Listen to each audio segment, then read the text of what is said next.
নমস্কাৰ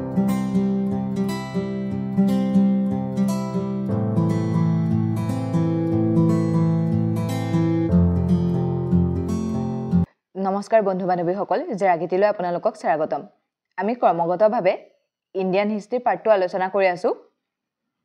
এতিয়ালৈকে আমি পাই আহিছো যে ভাৰতৰ উত্তৰ পশ্চিম সীমান্তত সিন্ধু নদী উপত্যকাত এটা নগৰীয়া সভ্যতা গঢ় লৈ উঠিছিল, যেটোক আমি সিন্ধু সভ্যতা বা হৰপ্পান চিভিলাইজেশ্যন বুলি কওঁ। মহিমা হৈছে 2500 BC ৰ পৰা 1750 BC লৈকে।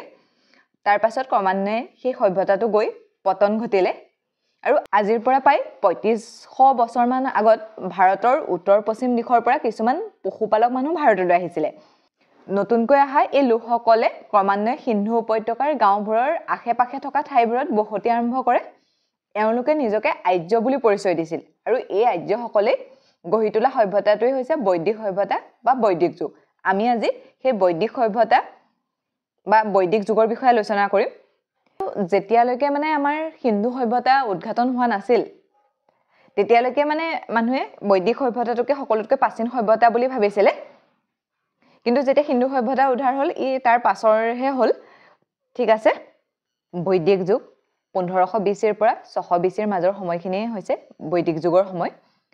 সিন্ধু উপত্যকাৰ সপ্ত সিন্ধু অঞ্চলত বাস কৰা আৰ্যসকলে গঢ়ি তোলা সভ্যতাটোকে বৈদিক সভ্যতা বা বৈদিক যুগ বুলি কয়। মই এতিয়া কৈ আহিছো, এই সপ্ত সিন্ধু বুলিলে আমি কি বুজো? সিন্ধু নদী আৰু তাৰ 6খন উপনদীক বুজা যায়। মানে সিন্ধু নদীকে কেন্দ্ৰ কৰি তাৰ সিন্ধু নদীৰ যিকেইখন উপনৈ আছিলে তাৰ আশে-পাশে তেওঁলোকে বাস কৰিছিলে। সেইকাৰণে সেই অঞ্চলটোক সপ্ত সিন্ধু বুলি কয়।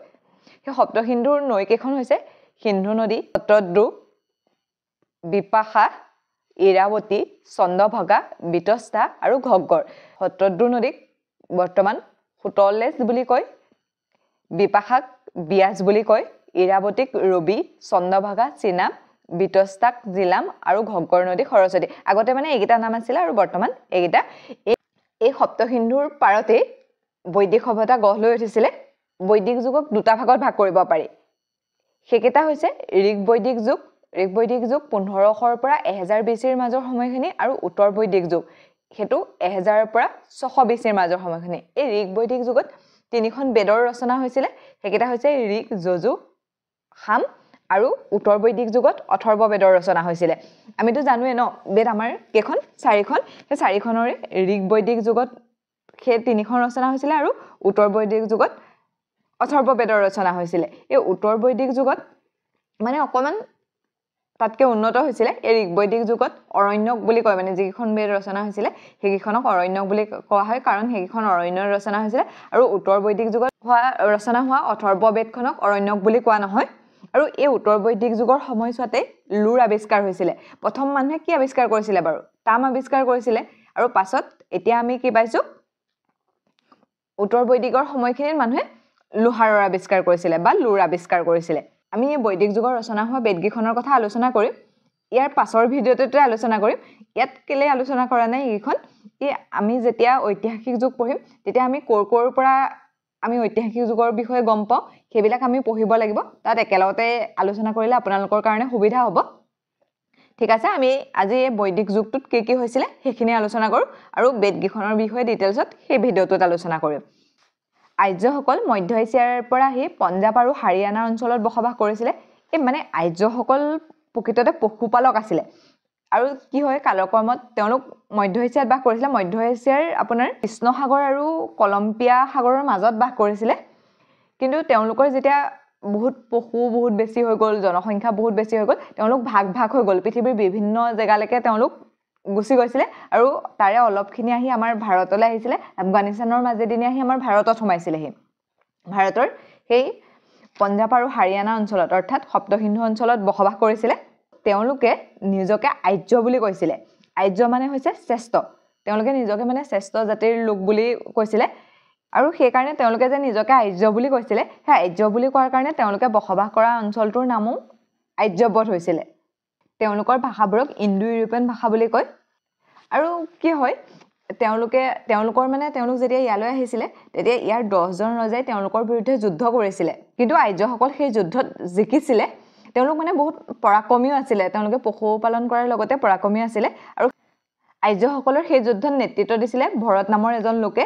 আৰু সেই ভৰতৰ নামেৰে পাছলৈ আমাৰ দেশখনৰ নাম ভাৰতবৰ্ষ হ'ল বুলি জনা যায় আৰ্যসকলৰ মুখ্য কাৰ্য আছিল খেতি আৰু জন্তু পালন কৰা আমিতো পাই আহিছো ন তেওঁলোকৰ যে গৰু বেছি হৈ গলত বা তেওঁলোকৰ জনসংখ্যা বেছি হৈ গলত তেওঁলোকে ঘাঁহনিৰ সন্ধানত মানে যিকোনো পৃথিৱীৰ যিকোনো ঠাইলৈ গুচি গৈছিলে আৰু সেই আমিতো তাৰ পৰাই অনুমান কৰিব পাৰো যে তেওঁলোকৰ মুখ্য কাৰ্য আছিল খেতি আৰু জন্তু পালন কৰা বৈদিক যুগত পুৰন্দৰক মুখ্য দেৱতা হিচাপে পূজা কৰিছিল পুৰন্দৰ মানে হৈছে ইন্দ্ৰ অৱশ্যে প্ৰথম অৱস্থাত আৰ্যসকলে প্ৰকৃতিৰ নানা ৰূপক পূজা কৰিছিলে প্ৰত্যেকগৰাকী দেৱতাক উদ্দেশ্য কৰি কিছুমান মৌখিকভাৱে মন্ত্ৰ গাইছিলে আৰু সেই মুখে মুখে চলি অহা মন্ত্ৰবোৰকে মানে তেওঁলোকে যাগযজ্ঞ কৰিছিলে ন সেই যাগযজ্ঞ কৰাৰ সময়ত যিখিনি মন্ত্ৰ গাইছিলে সেই মন্ত্ৰবোৰক শ্ৰুতি বুলি জনা যায় আৰু বহুত বছৰ ধৰি সেই একেখিনিকে চলি পাছত সেইখিনি লিখিত ৰূপ পাইছিলে আৰু সেইবিলাকক আমি বেদ বুলি ক'ব পাৰো আৰু সেই বেদকেইখনৰ কথাটো কৈছে বেদকেইখন হৈছে ঋগবেদ যজুৰবেদ সামবেদ আৰু অথৰ্ববেদ আৰু ইয়াৰ পাছত মানে বেদ ৰচনা হোৱাৰ পাছত ক্ৰমে ব্ৰাহ্মণ্য অৰণ্যক উপনিবেশিক ৰচনা কৰা হৈছে আৰু সেই সকলোবিলাক মিলাই বৈদিক সাহিত্য বুলি ক'ব পাৰো যিখিনি সেই সময়ত ৰচনা হৈছিলে সেইখিনি হৈছে বৈদিক সাহিত্য তেওঁলোকে অকল পুৰন্দৰক পূজা বা ইন্দ্ৰক পূজা কৰিছিলে বুলিয়ে নহয় তেওঁলোকে ইয়াৰ উপৰিও অগ্নি বায়ু হোম দেৱতা মানে হৈছে জংগলৰ দেৱতা সেই তেওঁক পূজা কৰিছিলে শিৱ পূজা কৰিছিলে শিৱক ক্ৰোধৰ দেৱতা হিচাপে পূজা কৰিছিলে এই যে পুৰন্দৰক তেওঁলোকৰ মুখ্য দেৱতা বুলি কৈছে ইয়াৰ মানে মূল কাৰণ হৈছে তেওঁলোকে মানে ইন্দ্ৰৰ কথা বা পুৰন্দৰৰ কথা 250 বাৰ মান চৰ্চা কৰিছে তেওঁলোকৰ সাহিত্যত মানে হেতু 250 বাৰ মান উল্লেখ পোৱা গৈছে সেইকাৰণে তেওঁলোকৰ মুখ্য দেৱতা হিচাপে জ্ঞান কৰা হয় তেওঁ প্ৰীতি সৌভাগ্য ধন সম্পদৰ দেৱতা হিচাপে ভাবে সেই সময়ত ভাৰতখনক দুটা ভাগত ভাগ কৰি লৈছিলে মানে তেওঁলোকে কি কৰিছিলে তেওঁলোক অন্য জেগাৰ পৰা আহি আমাৰ ইয়ালৈ আহিছিলে ন ইয়াত যিসকল আছিলে সেইসকল লোকৰ মাজত তেওঁলোকৰ ৰীতি নীতি আচাৰ ব্যৱহাৰ তেওঁলোকে যিখিনি মানে সেইখিনি প্ৰচাৰ কৰিবৰ বাবে উত্তৰ ভাৰত আৰু দক্ষিণ ভাৰত এনেকৈ দুটা ভাগত ভাগ কৰি লৈছিলে উত্তৰ ভাৰতত মানে তেওঁলোকৰ ৰীতি নীতি প্ৰচাৰ কৰিবৰ বাবে গৌতম ৰাহুগৰ গৈছিল আৰু তেওঁ বিদেশৰ ৰাজসভাত আছিলে মানে তেওঁ প্ৰচাৰ কৰিছিলে যে গৌতম ৰাহুগৰে গৈ উত্তৰ ভাৰতত মানে এইখিনি ধৰক আমাৰ ৰীতি নীতি এনেকৈ প্ৰচাৰ কৰিছিলে আৰু দক্ষিণ ভাৰতত আগস্ত ঋষিয়ে আৰ্যকৰণত গৈছিল মনত ৰাখিব সুধিব পাৰে উত্তৰ ভাৰতত কোনে আৰ্যকৰণৰ কাৰণে গৈছিলে গৌতম ৰাহুগৰে আৰু দক্ষিণ ভাৰতত কোন গৈছিলে আগস্ত ঋষি ইয়াৰ দৰে বৈদিক যুগতো কিছুমান সভা সমিতি আৰু বিদত আছিল এই সভাবিলাকত যিসকল উচ্চ শ্ৰেণীৰ লোক মানে সমৃদ্ধিশালী লোক বা তেওঁলোকৰ জ্ঞান আছিল সেইসকল লোকে সভাত অংশগ্ৰহণ কৰিব পাৰিছিল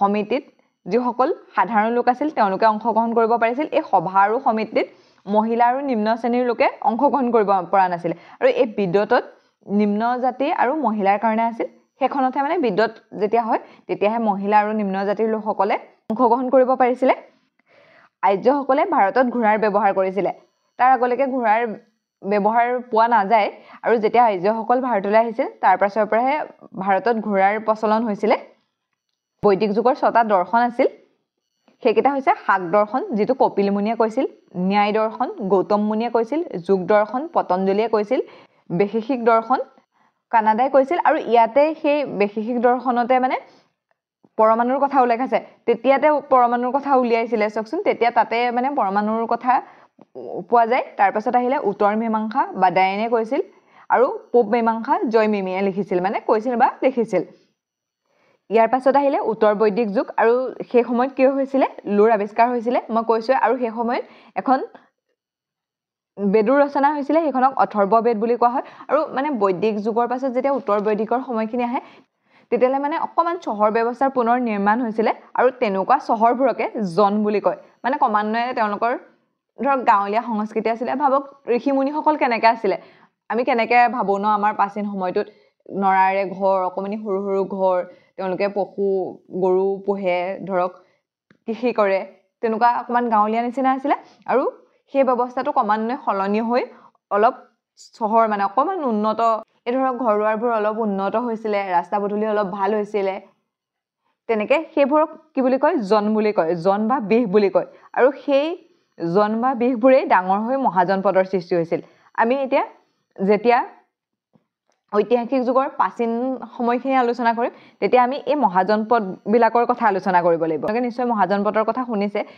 এই ধৰক মহাজনপদ বুলি ক'লে আমি মগধ গান্ধাৰ মৎস্য অৱন্তী কুৰু এইবিলাকৰ কথা আমি আলোচনা কৰিব লাগিব ঠিক আছে আজি আলোচনা কৰাৰ ইম্পৰ্টেণ্ট কিটা এবাৰ চাই লওঁ সপ্তসিন্ধু উপত্যকাত বাস কৰা আৰ্যসকলে গঢ়ি তোলা সভ্যতাটো কি বুলি কয় বৈদিক সভ্যতা বা বৈদিক যুগ বুলি কয় বৈদিক যুগক আমি কেইটা ভাগত ভাগ কৰিব পাৰো দুটা ভাগত ভাগ কৰিব পাৰো এটা হৈছে ঋগ বৈদিক যুগ ঋগ বৈদিকৰ যুগৰ সময়খিনি হৈছে 1500 ৰ পৰা 1000 BC উত্তৰ বৈদিক যুগত 1000 ৰ পৰা 600 BC তেওঁলোক ক'ৰ পৰা আহিছিলে মধ্য এছিয়াৰ পৰা আহিছিলে আৰু তেওঁলোকৰ ভাষাটো কি আছিল ইণ্ডো ইউৰোপিয়ান ভাষা আছিল আৰ্য শব্দটো তেওঁলোকে শ্ৰেষ্ঠ বুজাবলৈ ব্যৱহাৰ কৰিছিল উত্তৰ ভাৰতত আৰ্যকৰণৰ কাৰণে গৈছিল গৌতম ৰাহুগড় আৰু দক্ষিণ ভাৰতত আৰ্যকৰণৰ কাৰণে গৈছিল আগস্ত ঋষি তেওঁলোকৰ মুখ্য কাৰ্য আছিল খেতি আৰু পশুপালন সত্ৰদু বিপাশা ইৰাৱতী চন্দ্ৰভাগা বিতস্তা আৰু ঘগ্গৰ বৈদিক যুগৰ মুখ্য দেৱতা কোন আছিল পুৰন্দৰ বা ইন্দ্ৰ ইয়াৰ উপৰি তেওঁলোকে অন্যান্য দেৱদেৱীসকলকো পূজা কৰিছিল আৰু তাৰ কাৰণে যিখিনি মন্ত্ৰ উচ্চাৰণ কৰিছিল সেইবোৰ শ্ৰুতি বুলি কয় আৰু সেই পাছত গৈ পেলাই সেইখিনি লিখিত ৰূপ পাইছিল আৰু বেদ সৃষ্টি হৈছিল আৰ্যসকলে ভাৰতত ঘোঁৰাৰ ব্যৱহাৰ কৰিছিল উত্তৰ বৈদিক যুগত লোহাৰৰ আৱিষ্কাৰ হৈছিল আৰু হেতু আৱিষ্কাৰ হৈছিল উত্তৰ প্ৰদেশৰ অতিৰঞ্জক খেৰত তো মনত ৰাখিব এটো মোৰ কবলে থাকি গৈছিল উত্তৰ প্ৰদেশৰ অতিৰঞ্জক খেৰত লোৰ আৱিষ্কাৰ হৈছিল আৰু উত্তৰ বৈদিক যুগত অলপ উন্নত হৈছিল বা চহৰৰ ব্যৱস্থা পুনৰ গঢ় লৈ উঠিছিল আৰু সেইবিলাকে পাছলৈ গৈ আমাৰ মহাজনপদৰ সৃষ্টি কৰিছিল ঠিক আছে আজিলৈ ইমানতে এৰিছো অন্য এটা ভিডিঅত লগ পোৱাৰ প্ৰতিশ্ৰুতিৰে